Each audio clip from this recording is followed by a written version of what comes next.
So the object I'm holding is called Gadget, and it's actually 3D printed from aluminum. We have integrated a PCB board inside it with some sensors that sense, for example, temperature, air humidity, air pressure, acceleration, and we can also change the color of this fancy LED inside. So this part right here is actually our Wi-Fi antenna that we use to connect the Gadget to our tablet. With the tablet, we can use our mobile application to see the data that the Gadget is recording all the time.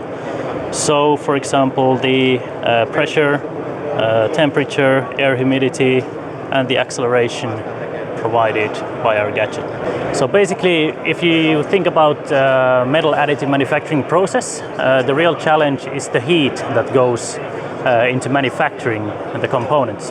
So when we have a PCB board going inside the object, there's a lot of heat around it. So we weren't completely sure how the board is actually going to handle with all that heat around it. So that was one of the challenges, that can we implement something this heat sensitive inside a structure, and turns out we actually can.